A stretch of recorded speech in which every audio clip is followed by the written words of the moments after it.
This is the White Coat Investor Podcast, where we help those who wear the white coat get a fair shake on Wall Street. We've been helping doctors and other high-income professionals stop doing dumb things with their money since 2011.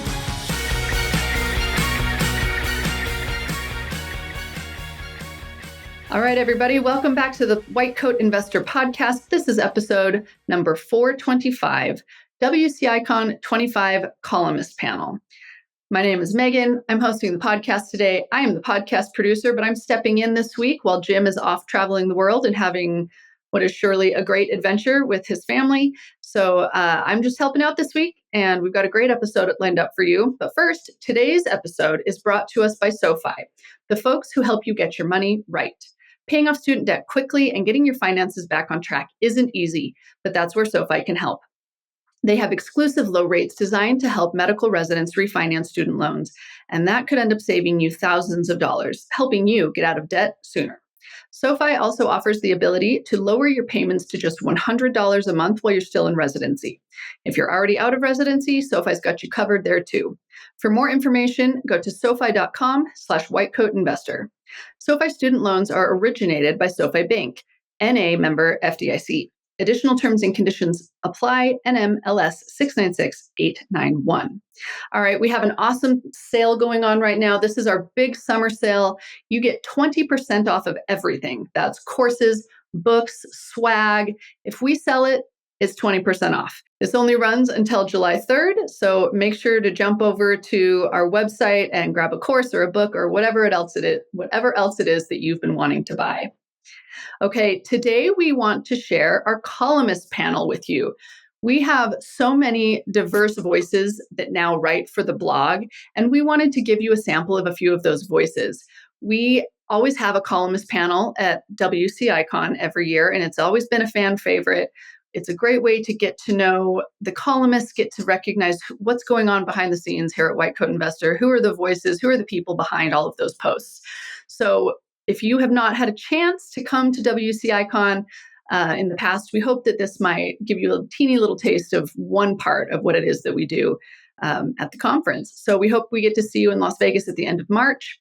Remember that tickets go on sale at the beginning of September. That's going to be our early bird prices. So get excited, and we hope we get to see you there.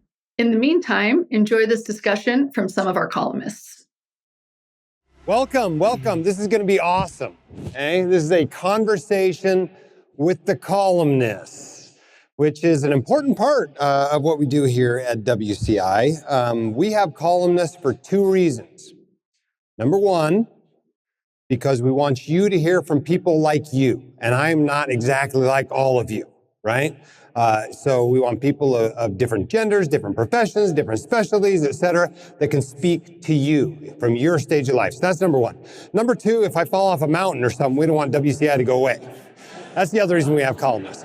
So we have 13 columnists now. Let's bring that slide up on the screen. 13 columnists. 3 of these are new in the last year. One's Dr. Eric Hoffmeister, who is writing about, retirement, early retirement kind of topics. Jeannie So is here as well. She's on stage with us. And Adam Softy is also here with us today and is one of our new columnists in the last year. The rest have actually been with us for over a year. So I know you recognize some of the writing. We'll talk today about some of the columns they've done. But this is going to be a lot of fun. Josh makes me do this every year because he wants to make fun of me on stage. So you get to enjoy that as well. Okay, we'll talk about the new columnists. Don't forget, you can ask your questions through the app. We don't have enough questions for the whole session. Actually, we do, but we don't want to use all those questions because I don't want to ask the ones Josh wants me to ask. So we're going to take your questions, okay? The ones that come in through the app, and then in a little bit, we're going to start throwing something around the room. All right, so make sure you have eye contact if you throw this to somebody. It's very soft. It's not enough it's going to hurt anybody, but, it could knock your drink over or something like that. Okay, let's get into this a little bit. And one more slide? No. Okay, let's first start by introducing you guys. Let's start over here, Jeannie, and tell us who you are, what you do for your main gig, and where you live and what you tend to write about. Sure. So hi, my name is Jeannie So. Jeannie like 3 wishes I dream of. And I'm coming to you from the snowy north up in Canada. where I've been a practicing radiologist for about 18 years now, and more recently, acting as a physician advocate in the financial realm. And what I hope to do is normalize a conversation about money amongst our peers and really try and bring relevant financial information and education to our community. And at WCI, I write about my ups and downs of my financial journey and how it integrates into my professional and personal life. I'm Josh Katzowitz. I'm the content director here at WCI. I've 3.5 years now. I've been doing this. This is my fourth conference. I'm a sports writer by trade. Before I became a financial writer, sort of. I'm married to a physician. I'm not a physician. This is my wife. She's a physician. She fed my sports writing habit for many years. And at WCI, I try to bring some fun to the blog. My last column was about how a dentist fed LSD to the Beatles and changed their sound. So that was kind of fun. But I also like to take people behind the scenes a little bit. We do when we have a controversial post, oftentimes I'll go back 6 months later, Jim and I will kind of talk about it, and then we'll see how that goes. And also I try to keep up with the trends. So a few months back, I was thinking, is anybody worried about an AI bubble explosion on the stock market? So I talked to some people, did some research, and that's the kind of stuff I like to bring to the blog. It's not like so hyper financial specific, but I just like to bring a little levity. Hello, I'm Julie Alonso. I'm a child, adult, and forensic psychiatrist, and I live in Austin, Texas with my husband and our teenage twins and our cute little Shih Tzu. In general, I've been writing about physician wellness, mental health, and issues that are relevant to women physicians and professionals. Hi, I am Adam Safdie. I come from beautiful Reno, Nevada. I'm so honored to be part of this community. When writing, I like writing about various things. Among other things, I write about the intersection of LGBT issues and non-traditional families with finance. My name is Tyler Scott, and my first professional chapter was as a dentist. I was a public health dentist in Oregon for 10 years. I now live in Salt Lake City, Utah with my wife, who is the podcast producer for White Coat, and our 3 girls. And now I have transitioned careers to being a flat fee financial planner for physicians and dentists. And part of that transition was burnout, and part of that transition was a disability experience I went through. And so at the blog, I write about my career change, I write about my disability journey, I write about dentistry and family finance as it applies to what we would call at White Coat a moderate income. Okay, so we have a topic today, although I know this conversation is going to go everywhere, especially once the catch box starts making its rounds. Our topic today is spending extravagantly. We talk about spending extravagantly on the things you care about, and then being thrifty on what you don't care about. So the first question for the panel is, what is something you spend extravagantly on and has been difficult for you to do that? And let's start with Tyler. Yeah, so for us, travel has been our area where we really spend big by our definition. And we identified that as a shared value in our family. And the way I was able to make that transition to spending more and justifying it is that I'm happy in my career now.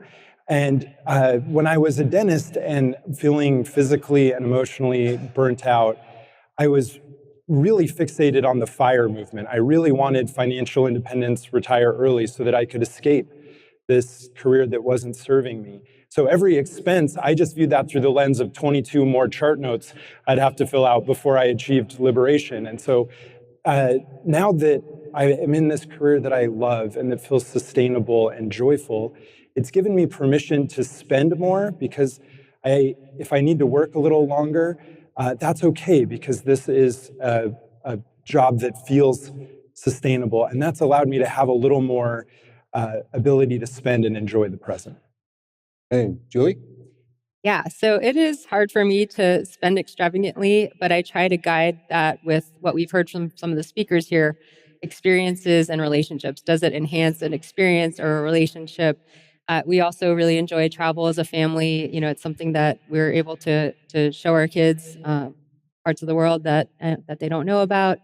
And it can be hard to justify those expenses sometimes, but I try to think of it in a sense of these are things that we can't afford. We worked really hard to get here, and is it something that will enrich our lives? If you buy something, stuff, eventually you're going to habituate to it. But a travel experience is something you can never lose. And, even things like we bought Taylor Swift tickets and how many times did you buy Taylor Swift tickets? 2, but the first Am I the only one who is still calling it the ERAS tour? But no, the first time we got them at face value, so it was a difficult experience to pay, 10 times more than that, perhaps, to get another set of tickets. But once the TTPD set came out, we had to do it. So and he ended up wanting to go at the last minute as well. And it was in a suite with other doctors. I wrote a column about it, how I spent 6 hours with Taylor Swift Taylor Swift is obsessed with doctor moms. Here's what I learned. And I put it in for expenses. I still haven't gotten that check back. Yeah, that's weird. I wanted to ask you about that. Just keep turning that in and see what happens. But I will say my teenage daughter said it was the best day of her life. So you can't, that's priceless, right? You can't put a dollar value on that. All right, Adam, please tell me it's not Taylor Swift. No.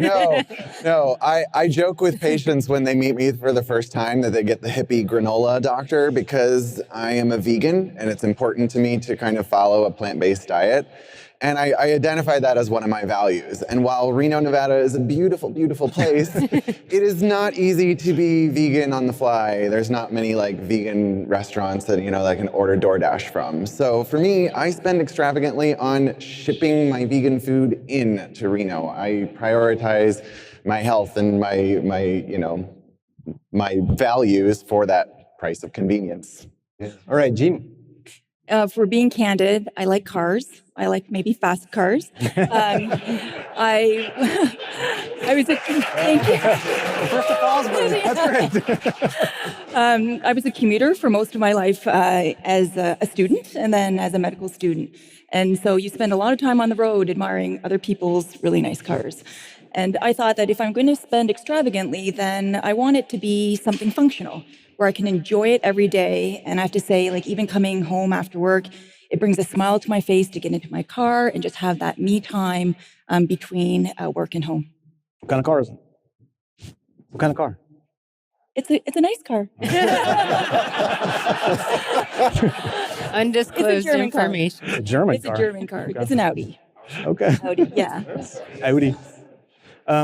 Jim, let me just ask you a question, because most of this is going to be focused on us. But when you started this site in 2011, you and Katie were in a much different spot in your financial. You talked about that yesterday, kind of your guys' progression. And when you were writing at the time, I'm sure you could relate to what most WCIers were going through, because you were going through that yourself. And now I don't know if you guys went to Katie's talk about with marriage and spouses. She was talking about how you go to the grocery store and you, on a rampage, you don't check prices, you just buy whatever. And when you come home, it's twice what she spends at the grocery store, which is why you don't go grocery shopping anymore.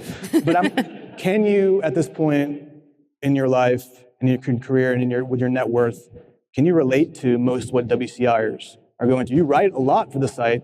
Can you relate to them? Yeah. I fully admit I am not a talented shopper.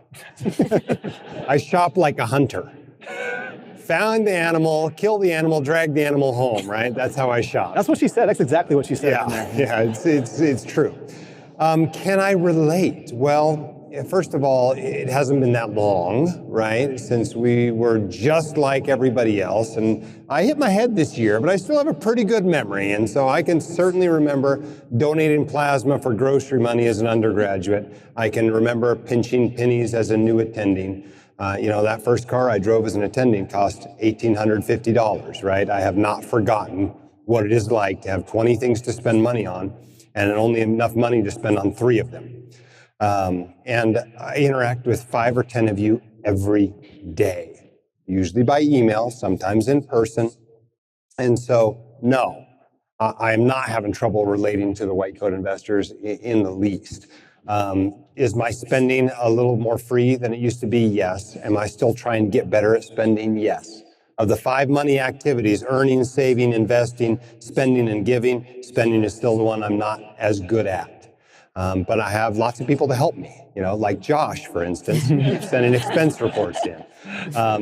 What actually helps me a lot, and I may mention this a little bit later, is I have other people actually run the card. I have other people actually, look at the expense. Like this trip we took to South Africa last fall.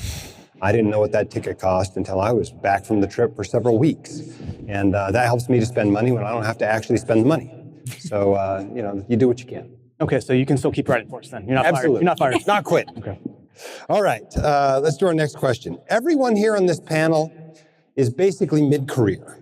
And I'm curious, over the last, 10, 12, 15 years, whatever it's been since your career started, how much has your mindset changed about spending extravagantly since you got out of training and maybe had student loans, didn't have as much money? Is it easier now for you to spend, or do old habits die hard? Anybody can answer that.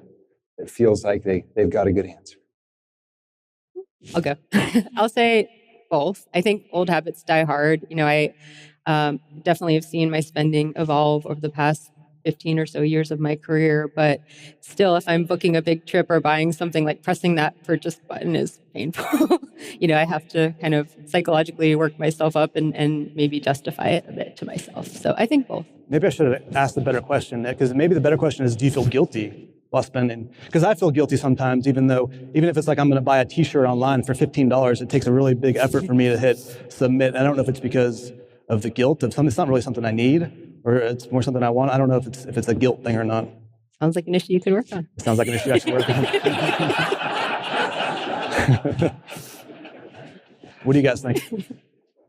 Yeah, so for me, I have just learned, I've come to know myself. I'm 40 years old now, and it took me this long, I think, to really know who I am and own that and love that, and not feel shame or guilt about my weaknesses, and feel proud of my strengths. And I am inclined to be a saver. I am inclined to worry and plan for the future and look ahead. And I've come to love that part of myself. And because I know that, I need help, not unlike Jim, of people in my life willing to help me live now and experience the things I do want to experience in the present. And so when it comes to travel and traveling extravagantly, Megan is our travel agent. We went to Iceland for 2 weeks last year, and she planned it and booked it all and told me not to look at the credit card statement and not to look at the Monarch report until we got home. And we had the best time, and I wouldn't have booked the same trip if been left to my own devices. And we had such a better experience because I turned over, I owned who I am, let my wife, who's more spending inclined, which makes us a great team, I think, to have someone a little more saving oriented and someone more spending oriented. And that has helped change my mindset and help me live this life I know I want. I remember for me, as I went on in my career, I remember some of these milestones that I listened to Jim's Milestones to Millionaire podcast all the time. I remember when we paid off our student loans. This is the other milestone, might not be relatable to a lot of folks, but when we personally decided as a family not to have children. And, reaching these milestones, Jim asks when people pay off their loans, he says, what are you going to do with that extra money? I remember that mind shift, saying, oh, I have a little bit of permission now. So I think that helped to make it easier to spend. Yeah, absolutely. Okay. Each of you have written a column at some point or another about spending. So let's look at some of these columns. Let's bring up a quote from Jeannie here in a column she wrote. Let's bring this up on the screen. Okay. The column was called, I was a doctor for 13 years with an eye toward luxury before finally starting my financial education. And she said, breaks from work were spent enjoying the fruits of my labor as a single professional, traveling the world, savoring fine dining, and amassing a fun but tasteful shoe collection. At that point, I knew so little financially that I embarrassingly can't recall what securities my financial advisor used for my portfolio. Well, now that you're financially literate, Jeannie, how has your attitude about spending changed? Well, Jim, as you can see with the shoes that I'm wearing today, I still have zero difficulty spending extravagantly. But what financial fluency really taught me was to be able to spend with intention. And so now that I have a very clear plan and roadmap of what I need to save to reach financial independence, I know exactly how much I have left to spend. And when you can see the positive results of good saving habits and a clear plan, then you can spend so much more freely and have so much more fun doing it. Yeah. Okay. Let's bring up the one from Adam here. Financial tasks when you are childless or child-free by choice. Of course, you should save enough money to meet your retirement goals, but then spend extravagantly on the things you love, like flying first class. Do it. I feel zero guilt for buying a business class, lie-flat ticket for overseas flights. Like taking luxury cruises. Do it. So, Adam, in that column, you said that on a luxury cruise to Alaska, you and your husband were some of the youngest passengers on the trip. How do you balance taking these awesome luxury vacations when you're in your 30s and 40s and still saving up for your retirement nest egg? I put the principles in practice that you and this team preaches all the time. We pay ourselves first. We as a family decided 30% is what we want to set aside for retirement.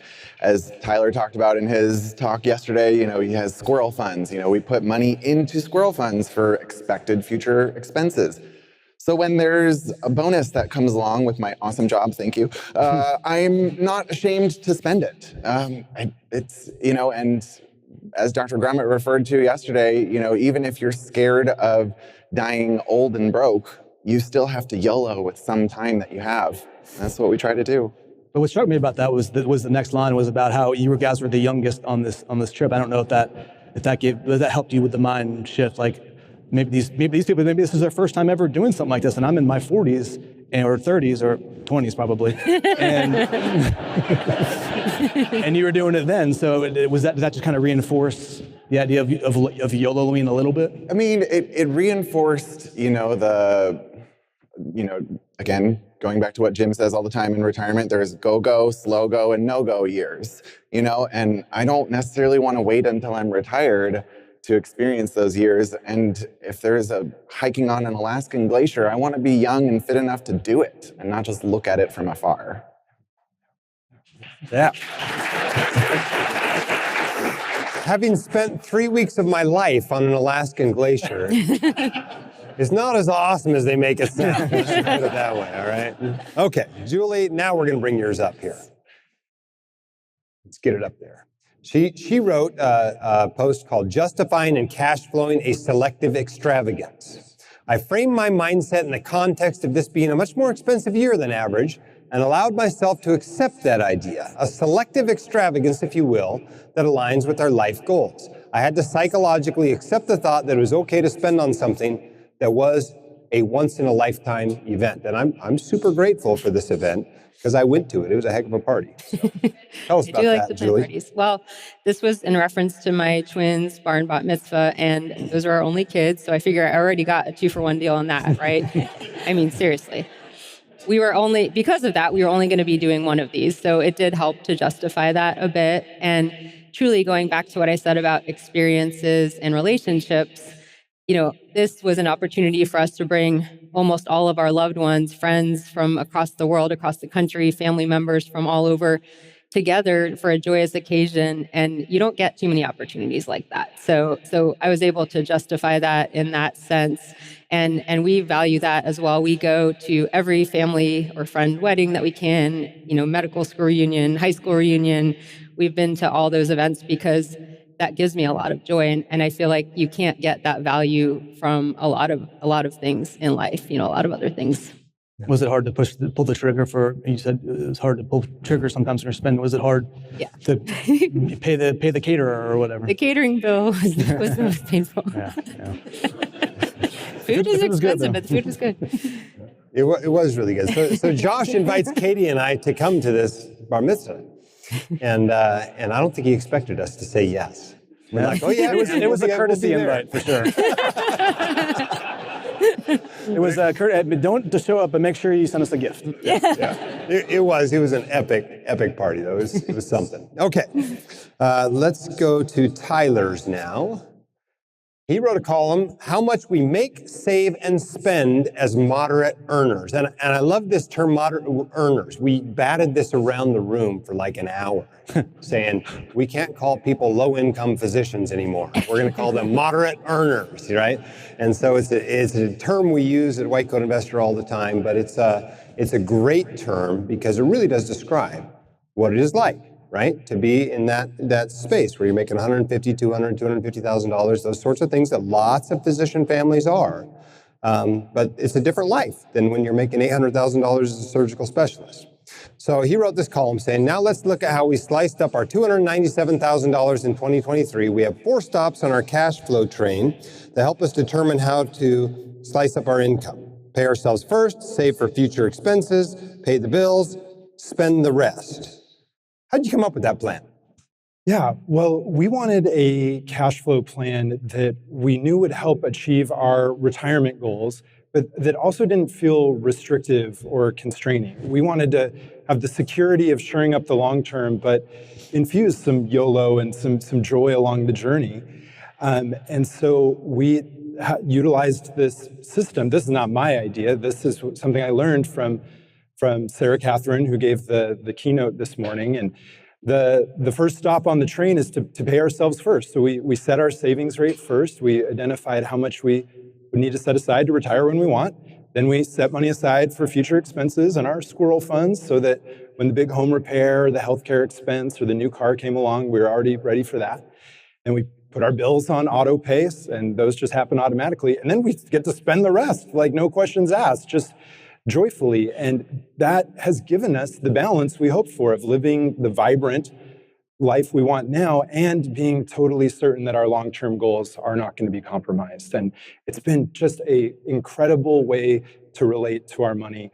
And it's given us the permission to live and spend extravagantly. One of my favorite quotes, my tagline on my Bogleheads signature is, be generally frugal and selectively extravagant. One of the first things I read from you, Jim, in 2018. And I have lived that way, generally frugal, selectively extravagant, and this system's helped us do that.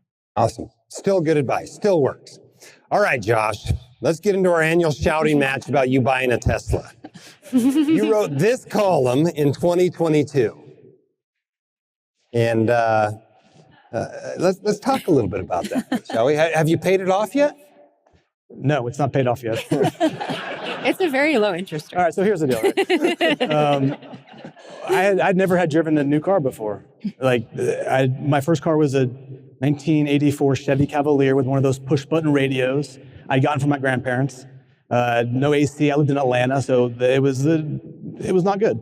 Then I had a Saturn, which I drove into the ground, 200,000 miles on a Saturn. And that's pretty good. And then I had an old used Toyota Camry, and I drove that for a long time. I actually sold that to a junkyard for $50. And then I used her Mazda CX-9 when she got a new car, and I kind of drove that in the ground too. So I thought I earned it. I earned a new car. I earned the Tesla, and it made financially. I mean, we talked a lot about whether or not we should just keep the Mazda for another couple of years. We actually talked about it with our kids. And ultimately we decided that because of Tesla, this is pre kind of, okay, not to get political. It's in the before times. It's in the before times. It's a little bit different now, but the safety features are great. And we like the fact that it's an EV. And so we like that. And it goes fast, which is awesome. So all that, I felt great. I think we felt great about purchasing a Tesla, but that wasn't the real problem, was it? The real problem was what? I financed it. Well, no, the problem was not that you financed it. The problem was you told them you financed it. I did. Sometimes you write a column and you don't know what's going to hit, or there's one little line in there that's going to cause hate mail to come at you for days and days and days, and that was the fact that I financed. We can afford to pay it off today, but we can afford to pay it off today. It doesn't make sense because the interest rate was very low. And anyway, this is Jim and I in front of my Tesla in Austin after I gave him the thrill ride. All right. Well, that wasn't necessarily the reason why why you were not super happy about this column. There was another reason you weren't happy about the column, the reason you had to amend the title, and that may have been related to this column.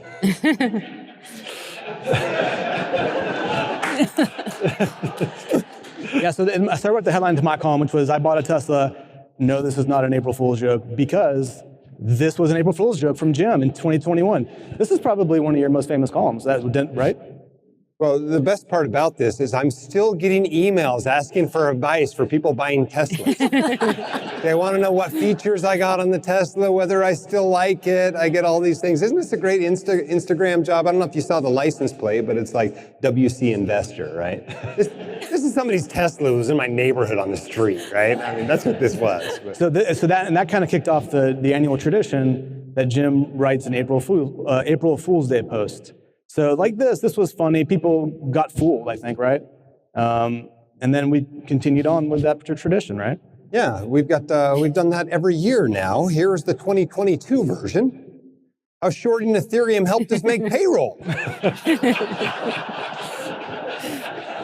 You know, I think these April Fool's Day posts are so insane that no one's ever going to believe it, right? But that is not the case, apparently, it turns out. Now, I remember we were in Austin, Texas, at at Gus's Chicken, trying to figure out the next April Fool's, and we're like, well, we come up with, like, WCI is going to put together or release a meme coin, right? And one was we didn't, or you're going to do an NFT. How ancient does that sound now? The NFT thing, right? You're giving away all the ideas. Well, we can't do NFT anymore because NFTs are no longer. But so then you decided, no, let's just do this one, shorting Ethereum, and I think people believe this one too, didn't they? Yeah. Oh, yeah. Well, I think a lot of people tuned out after a paragraph or two. They're like, I don't want to read anything about Ethereum. Nobody even found out we didn't short Ethereum because they never got to the end of the post.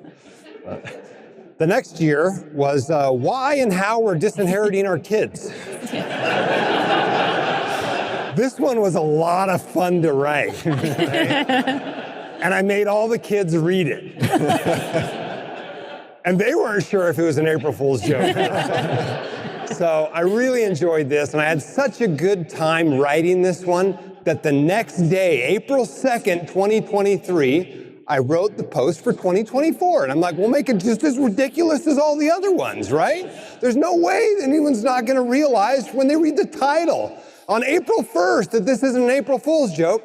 And we ran this column. And nobody thought it was funny.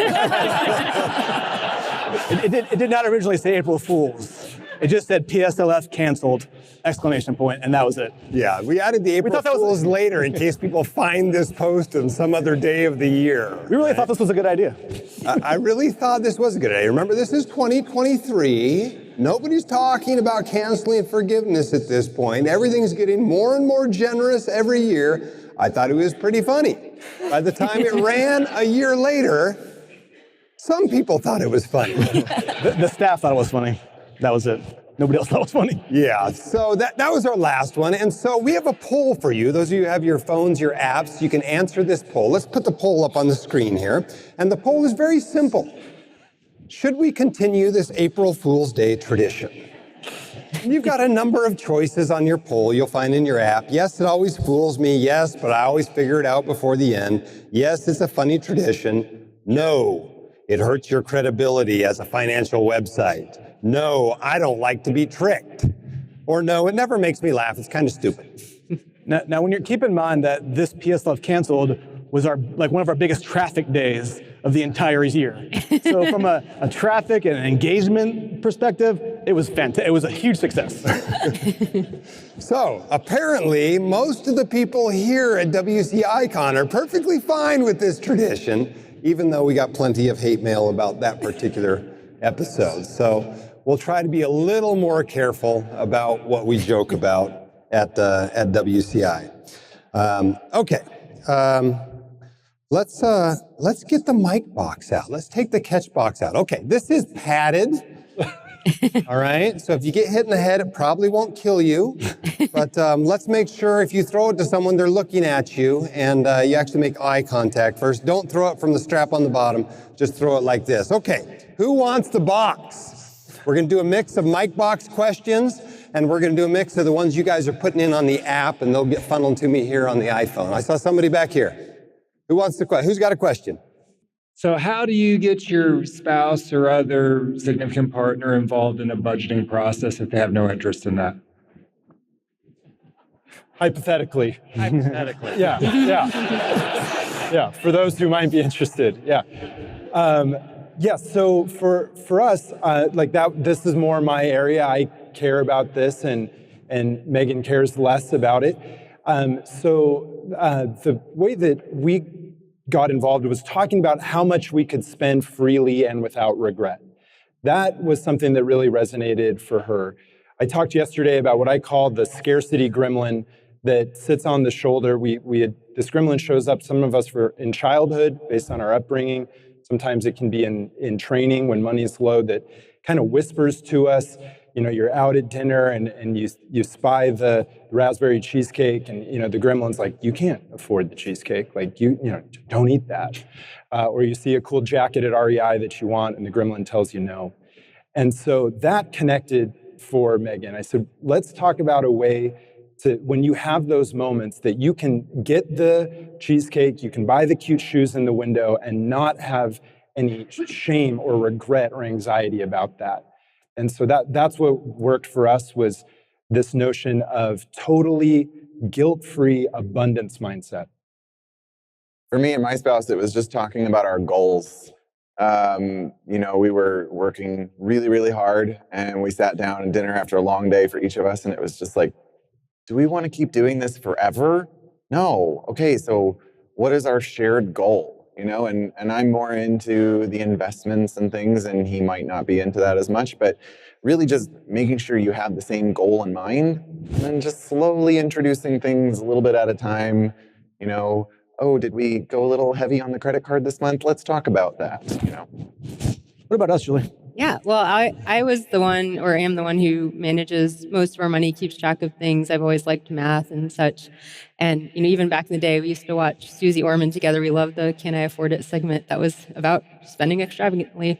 But no, I started reading WCI, I think probably around 2014, 2015, and started doing all the stuff it said to do. Do your backdoor Roth. I opened an individual 401k along with my, regular work 401ks, since I had multiple income streams, all those kind of things. Started investing more taxable and such. And I was trying to get him interested in this stuff, but it was a bit of a challenge. And maybe we can talk more about that. But it took a couple of years, like 3-4 years. And I was like, hey, you should read WCI. Like, there was a button that said start here at that time. I don't know if it's still there, and it was like the top 10 basic introductory articles. And he finally one day did it. And then it led to this job. So we're very blessed by that. My version of the story is a little different. No, they're probably not much different. I think 2018, when New Year's Day rolled around, I'm not a New Year's resolution guy, but I decided to make a New Year's resolution. Maybe it's 2019. I decided to make a New Year's resolution to learn more about finance, because at some point it was like, it's kind of unfair that Julie has to do everything.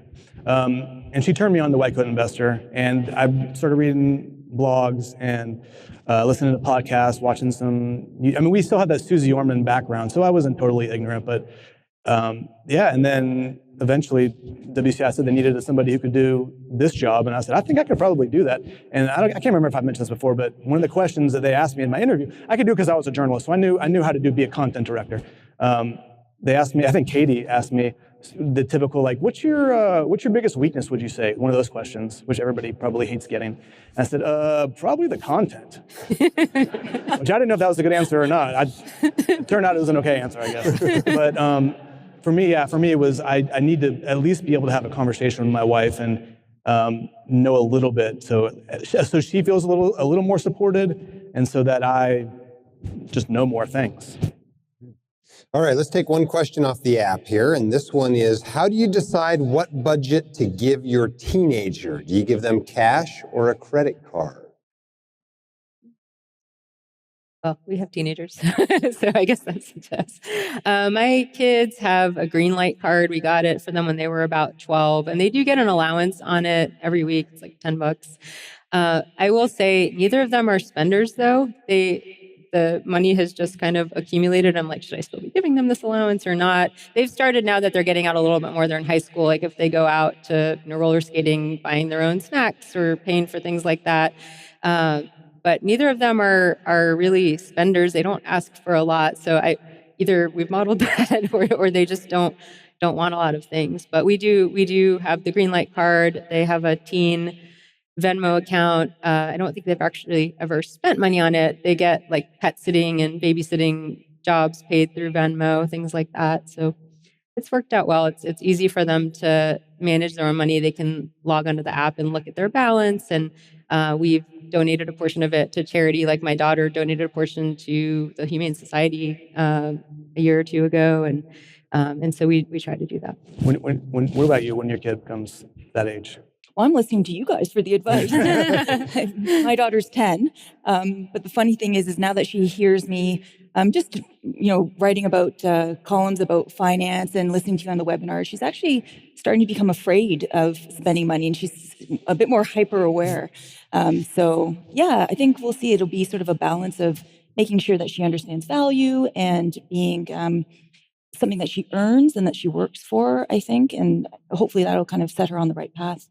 Tyler, do you talk to your kids about it? Your kids are a little bit younger, but... Yeah, my girls are about to be 13, 11, and 9, and we pay for grades, which may be controversial, but it's the closest proxy we can think of. We talk to them about that's their job, that's their 9 to 5, and it acts for us as a corollary. If you excel at your job, then your compensation will increase.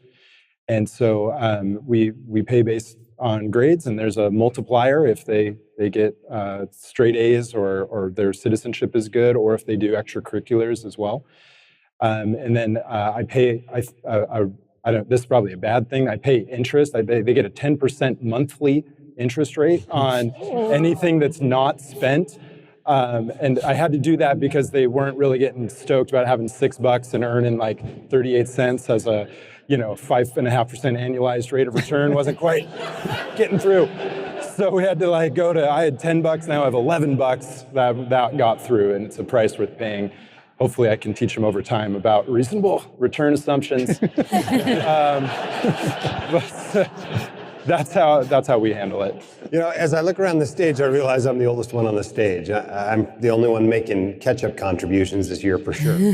But, we've got one in college, and we've got a couple of teenagers and one in grade school. And we get real serious about the budgeting, about the allowance as they turn 16 and start driving. They get a lump sum of money, and this has got to cover all your gas, including taking your younger sibling to school. It's got to cover all your clothes, et cetera. And we find out very quickly which of our children are spendthrifts and which ones are cheapskates. And we've got one of each so far, and it's been a very interesting journey, but we don't give them a credit card or anything. They've got their debit card for their checking accounts, and I think that's what they're using when they buy gas. But to be honest with you, I don't know. Katie manages a lot of that, and she does a great job with it because they are definitely financially literate when they become adults. Our kids sit in the mandatory financial literacy class at the high school, and they ask them, okay, who knows what a Roth IRA is? And my kids raise their hand, and then they look around and realize they're the only one with their hand up, And the teacher's not asking who has a Roth IRA. They're asking who knows what it is, and they're the only ones. So you can definitely teach your kids stuff, and you don't have to teach them very much before they'll know a whole lot more than their peers. All right, let's get the bouncy box moving around. Who else has a question? Raise your hand. It doesn't have to be about spending either. It can be about whatever you want. Yeah, we got all kinds of questions. I'll start asking these questions coming in on the app if we don't move the bouncy box around, but it's a lot of fun.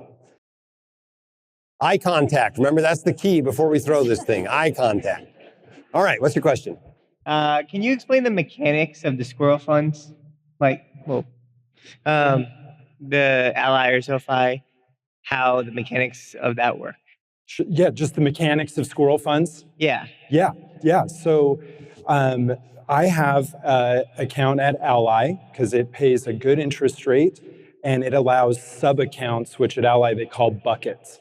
So we've identified our various episodic expense categories: travel, home, cars, healthcare, holidays. I also have a bucket for my future backdoor Roth contributions, so that every January, $14,000 is accumulated so that I'm ready to do those. And then I just set up an automatic monthly transfer from my checking account to each of the buckets, and that happens on the 12th of each month. And then once the expense arises, which may not be every year or may not be every 10 years, we keep our cars 15 years at least. But when the car purchase comes up, I pay for it, or the large expense. If I can pay for it with a credit card and get my points or my cash back, I do that. And then I reimburse myself from the Ally bucket back to the checking account. So if I bought a $25,000 car, I move 25 grand back to the checking account, then I just pay off the credit card. And the automatic transfers never stop. The money just keeps building up in each bucket so that when the large expense comes up one day, we've already got the cash set aside for it.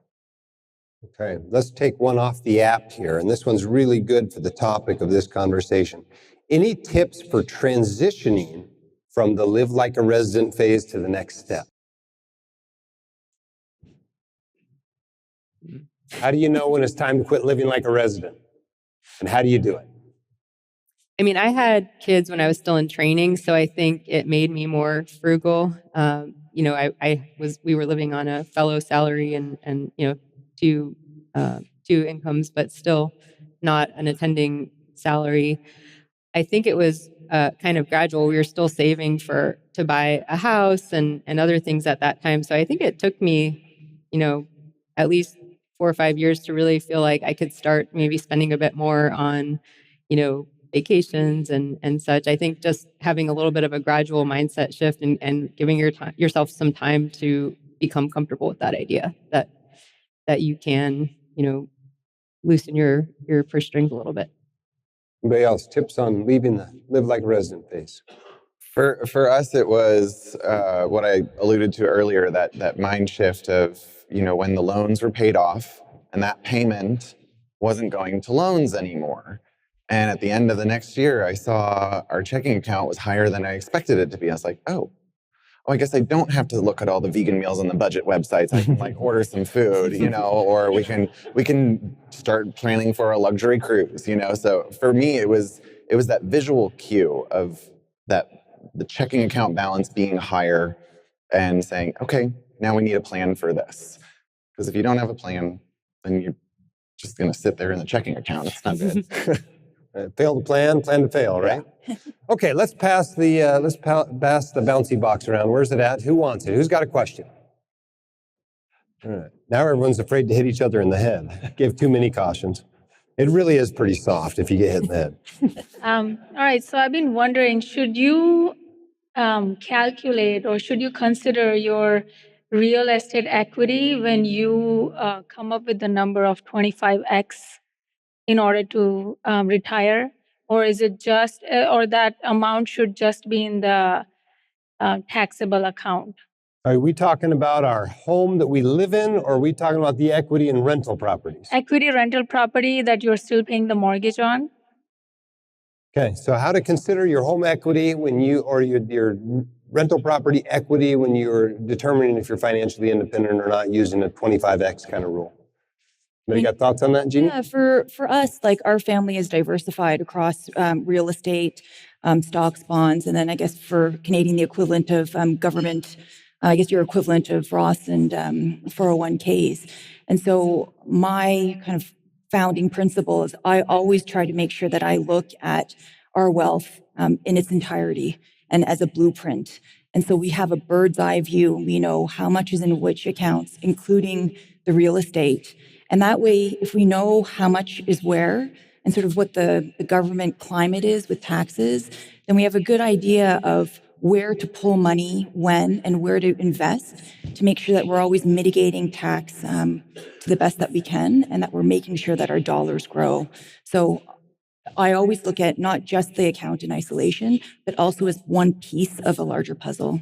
Is it true that your portfolio is 20% stocks, 20% bonds, 20% real estate, 20% oil and gas, and 20% ice and snow? A little bit more on the ice and snow. How much poutine is in your? I think that's the way to consider it. It can include it, right? It's investment money. I wouldn't include your home equity in your home, but I would include the equity in your rental properties. Now, if you decide to take those out and just consider the cash flow and make a calculation based on cash flow, then obviously you're calculating it a different way. But it's your ability. You get to decide how you want to calculate that number. Nobody else gets to tell you how to do it. We just can tell you some reasonable ways that other people do it. All right, other questions? We passed the box around. Who else has a question? Right up here. Let's Give it a toss. Everybody between you, look this way. Oh boy. Oh, good throw. Ooh. Nice. Touchdown, beauty. So the 4% rule assumes I think of 30 years, right? If you retire early, you may outlive 30 years, right? So maybe that doesn't make sense if you're retiring early, right? So the What's your question thoughts on is, that? how much do you dial back your withdrawal rate if you're retiring at 50 instead of retiring at 65? And you need the money to last longer than 30 years. Yeah, there's no right answer. It has to be what brings you peace of mind. But you're right that the Trinity study that gave birth to the 4% safe withdrawal rate assumed that the person works until 65 and died at 95. So that 4% safe withdrawal rate is presuming a 30-year retirement and baking in even bad sequence of returns during that time. And so when we do these plans for people that say, hey, I want to be financially independent at 55, we use a lower safe withdrawal rate calculation, because if the money's going to last longer, then you have to take out less of it if you expect it to last longer. And just because you retire at 55 does not mean you're going to die at 85, right? Hopefully we still plan on dying at 95. So now we're planning on a 40-year retirement. So we would want to operate on a 3.5 or 3% safe withdrawal rate when we're doing our calculations now. Does that answer your question? Is that what you're getting to? Of course, 3% is an incredibly conservative number, right? Because most of the time, the worst case scenario doesn't show up, right? Yeah, that's the truth. Is most of the time, there is no sequence of returns risk. And the truth is, most of the time, you can take out more than 4% and your money lasts 30, 40, 50, 60 years, right? Because on average, after 30 years, if you take out 4% adjusted for inflation, historically, on average, you died 30 years later with 2.7 times what you retired with, right? So the only reason you're dialing it back is because you're worried you might have a bad sequence. And if that doesn't show up, you can make adjustments and you can spend more. And there's all kinds of studies out there, right? There are people who make their entire living talking about nothing but this, how you adjust it, how you take money out in retirement. But the truth is, anything reasonable is probably okay. So yeah, dial it back a little bit. But when we're talking about dialing it back, I'm not talking about going to 2%, right? If you get on some internet forum, people are saying, 2% is the new safe withdrawal rate. Well, those people are going to make their heirs very happy. They're really going to appreciate that 2% withdrawal rate. And we do have two columnists who write about retirement. One is Anthony Ellis, who was actually in Orlando at WCICON last year. He retired, I think, when he was 58, so a little bit later than maybe a FIRE person would. But then one of our new columnists, Eric Hoffmeister, is retiring, I think, in next month, March. And he's retiring at the age of 47, and his wife is 43. So he's already written a few columns about that and about how he plans to, live the next 40, 50 years without making any more money. Well, that's not really true, but retired and kind of what that means for him and how he's going to do that. So check out Eric Hoffmeister and check out Anthony Ellis, and there's a lot of content those guys produce. Okay, let's take one off the app here. Your opinion on investing with Berkshire instead of an index fund, right? We're talking about buying the company Warren Buffett controls, just buying the stock of Berkshire Hathaway because it owns so many different companies rather than buying an index fund. Thoughts on that? I think I'm in safe company here. We don't want to buy individual stocks, right? That is a reasonable position. If we believe in how index funds work, we can't pick the winners or losers effectively. But it's Warren Buffett. But hey, the Oracle of Omaha, what could go wrong? Well, he wouldn't want you to do that. That's something I point out to people. He doesn't think that's a good idea. But I get the premise. If you're owning an individual stock, a company that is that diversified and owns that many different things is better than taking a flyer on some random next AI tech. So it's not irrational, and people really like that it doesn't pay dividends, so it's fun in the taxable account. But no, the premise, right? If we're adopting principles and maintaining our written financial plan, we don't buy individual stocks. So it's far from the worst one. It's got some trade-offs, but I certainly don't own Berkshire as an individual security. Anybody else have a different opinion about Berkshire? Okay, let's toss the box. Who else has a question out there? Raise your hand. We'll get the box to you. Oh, that was an easy one. That's like a handoff. Uh-oh, it's not working. We got the box on. Hello. There you go. Hey, It's good. this is a question for Jim. Since your fall, have you changed anything in your life? Yes, I've changed what I do with my left hand 3 times a day for about 30 minutes. Yeah, I do a lot of PT in my life. I think about risk a little more carefully, not because I'm worried about getting hurt or having to have surgery, but because I don't want to do PT again. All right, let's toss the box. Who else has a question? It was interesting, too, that when that fall happened with the company, what happened with we'd always had this plan of what happens if Jim gets hit by a bus. We didn't have it what happens if Jim falls off a mountain. That is what the plan's called now, though. Now it's what happens if Jim falls off a bigger mountain. The company did great. The company did great. A lot of people didn't even realize I fell off a mountain. They're just like finding out today at the conference. So the written content issue was kind of already managed, right? I mean, look around. There's 13 columnists besides me. We're not going to have any trouble creating high quality written content going forward without me. The podcast hosting issue was a little bit trickier, but those who remember last fall, we had some great episodes hosted by guest hosts. And so those were the big concerns because they're the big pieces where my face gets out there. And I think the philosophy of the white coat investor has been spread throughout the company enough that the other decisions of how to run the company and who we're going to take as advertisers and those sorts of things has already been set. So I'm impressed with how well the company did, but I wasn't surprised. And we probably have, we have so many columnists, and we probably have 3 months worth of, maybe even more of Jim content that has not been published yet. So even if you were to fall off a bigger mountain, nobody would know about it from the content side for probably another 6 months. Yeah, especially if we start mixing in the old stuff that you guys haven't read yet anyway. So it works well. Okay, let's take another question off here. How do you manage your inner circle, your parents, in-laws, and friends who don't quite understand our financial goals or judge us on our saving or spending? Jeannie, you've been quiet. Inner circle, parents, in-laws, friends. How do you manage that? Yeah, that's family's interesting. My policy, I think, especially as I was doing a real big deep dive into finances and learning about it, was just to let them know sort of my enthusiasm and my passion for learning about this. And if they had questions, then I would entertain them and we would have a conversation about it. But I would let them initiate the conversation with me. And as far as sort of judgment is concerned, as far as like how much I made and how much I earned, I think in my family it was always nice because there was a respect there for, if you've made the money, then you can spend it and save it as you like. So pretty lucky that way. Okay. Anybody else? The inner circle. This is no small feat. It's relationships, right? It's way harder than money. Yeah, I think it can be tricky. We have friends who make more than us. We have friends who make less than us. I think you have to have some awareness and be sensitive to those issues. We know, I think, somewhat which friends we can talk to, maybe a bit more about some of our financial goals or some of the things that we're learning at places like WCICON, and some who are maybe not as interested. Sometimes might bring something up in conversation, though, just to get it out there. But I think you do have to be sensitive to those income differentials with close friends and not put your foot in your mouth. Oh, geez. I always put my foot in my mouth.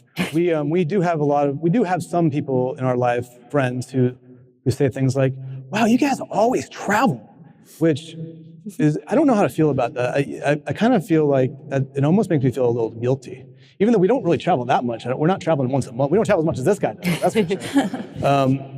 But that it always feels a little weird when they say, you guys travel so much. Yeah, but we value travel. Like, we haven't, done a lot of home renovation projects because I'd rather go on a trip. My kids are going to be out of the house in the next couple of years, so that's my value. And I try to explain that when I can. And also, I plan all of our travel, so I do try to get good deals on things, and we use points and things like that. That's weird. You like walking through the Louvre better than laying tile. So surprising, but that's the way it is. Okay, let's move into our lightning round, all right? So we're looking for shorter answers. We just want your opinions on the topic. We'll hit everybody. Let's start with Bitcoin. Do you like it, and do you have any? Let's start on the far side and back this way. No. No. We don't have any. Hell no. No, and God, no. I love Bitcoin. I find it super interesting. It is fascinating. But I don't put real money in Bitcoin. In fact, I don't have any money in Bitcoin. I watch it from the sideline mostly because I have no idea what it's going to be worth in a year, 5 years, 10 years. I don't know. My crystal ball is totally cloudy. And since the entire return depends on that question, I don't own any. Do people here have Bitcoin? Let's be honest, right? It's the highest performing thing since it showed up on the planet, right? The Federal Reserve is even talking about having some Bitcoin. Right? Is it adopted by more and more people? Well, I don't know. It's hard to tell if it's being adopted by more and more people. When it goes up, it seems like more and more people are adopting it. When it goes down, it seems like fewer and fewer. I do know I can't go out and use it to buy anything yet, like they've been promising me since 2011. But it's still, pretty cool to watch. And if you want to put some small percentage of your portfolio into it, I don't have a problem with that. But if your portfolio is 50% Bitcoin and 50% NVIDIA, you're not doing this right, all right? I can tell you that. Okay, next question. Travel hacking with credit cards, and we're definitely starting this one with you, Tyler. Is this something you do? Travel hacking with credit cards? I now infamously do not do that, though I think I have always thought it is great for those who enjoy it. I think it can add real meaning and real value as a hobby and give people permission to travel in ways that they wouldn't otherwise. I don't think it has as large of an impact in a comprehensive financial plan as other areas. I'm very happy with my cash back. Okay, that's too long for the lightning. So sorry. Travel hacking, yes or no? Slightly longer than lightning. I got burned by travel hacking in March of 2020 when I earned my Southwest Companion Pass and couldn't travel for the next year and 9 months. So no, don't do it anymore. Yeah, I'd say I'm at an intermediate level. We've stayed at multiple hotels that we never would have spent the money on that were really nice in Paris and London and such based on points. So I think it's a balance. Like we do some of that, but I don't think we're going to go buy gift cards and try and get travel points that way. Although I've been listening to more podcasts about travel hacking, so maybe my answer will be different next year. Jeannie? In my earlier career, I was obsessed with travel hacking, credit card points and stuff. But now I'm finding, as you kind of develop more wealth, and the opportunity cost isn't so awesome anymore. So yeah, probably don't look at it as much. Yeah, we operate at the 101 level. We got cards that pay us 2% back or 5% back on gas or whatever, but we're not signing up for new cards every 3 months and trying to get the sign-up bonuses or anything like that. That said, if you really enjoy traveling and you like that as a hobby, it's not crazy to do. This is not foolish to do or anything. It's just not what I choose to do with my time, energy, and at this point, it's one of those things we've chosen to make our lives a little bit simpler than they have to be. Okay, let's talk about private equity, or in the dental world, the DSO ownership. Is this good? Is this bad? Are we okay with it? Should we be fighting against it, kicking and screaming? Jeannie, let's start with you and go back across. I think it has its positives and negatives. I think for physicians, it's difficult to maintain a level of quality, and I think it puts more strain on us from a business and income perspective. So I'd say no. I'd say, yeah. I mean, I think, for people who sell to DSOs or who sell to private equity, it's a great thing for them. But for the world, it doesn't seem like it's a great thing. Yeah, we've had a couple of friends who've sold practices to private equity and have done quite well. So, I mean, for them, again, it can be positive, but I think they want to come in and make a profit. So, how does that affect the people left behind in practice? I'm quite happy working for my non-for-profit hospital right now. Yeah, I think it's concerning. I also think it's inevitable. And so learning to manage this transition to ensure that providers can have the autonomy they want and patients can have the outcomes they want is part of our job collectively as a community to help inform and have those conversations to manage those inherent conflicts of interest that will arise. Okay, last question. You get a one-word answer. Is it ethical to retire early as a physician or dentist? Absolutely. Yes. Yes. God, yes. 1,000%. It's your life. You get to live it the way you want. Okay, thank you so much for your attention today. We're going to let the panelists get off here, and we appreciate you guys coming, and especially appreciate you contributing your voices to the White Coat Investor blog. All right. I hope you enjoyed listening to the columnists have that discussion. We have so many great diverse voices here contributing to the White Coat Investor, to all the content that we're creating for you. And we hope that you enjoyed getting to hear from some of those people. As I mentioned at the beginning of the podcast, SoFi could help medical residents like you save thousands of dollars with exclusive rates and flexible terms for refinancing student loans. Visit SoFi.com/whitecoatinvestor to see all promotions and offers that they've got waiting for you. One more time, that's SoFi.com/whitecoatinvestor. SoFi Student Loans are originated by SoFi Bank, NA member FDIC. Additional terms and conditions apply. NMLS 696891. Don't forget, we've got our big summer sale going on right now. Use code SUMMER20 at checkout for 20% off everything that we sell. That's going on right now until July 3rd. And please remember to leave us a 5-star review and tell your friends about the podcast. This review comes from Gail MD. Says, my go-to financial podcast. I have been listening to this podcast since its inception. The more I listen, the more I learn and am inspired. I appreciate the diversity of invited guests and the positive messages and celebrations of those who are interviewed on Milestones to Millionaire. Dr. Dolly and his staff are providing an invaluable service. Thank you for all that you do. Thank you, Gail. We appreciate that awesome review. And thank you to all of you. We really appreciate that you are spending your very valuable time here learning with us and building our community together. I know that there's a lot happening in life, whether it's with your patients or your job or your family or working on yourself, whatever it is, it's a lot. And we recognize it. We see you. We appreciate you. And we're here for you. So until next week, keep your head up, your shoulders back. You've got this, and we can help. We'll see you next time on the White Coat Investor Podcast. The hosts of the White Coat Investor are not licensed accountants, attorneys, or financial advisors. This podcast is for your entertainment and information only. It should not be considered professional or personalized financial advice. You should consult the appropriate professional for specific advice relating to your situation.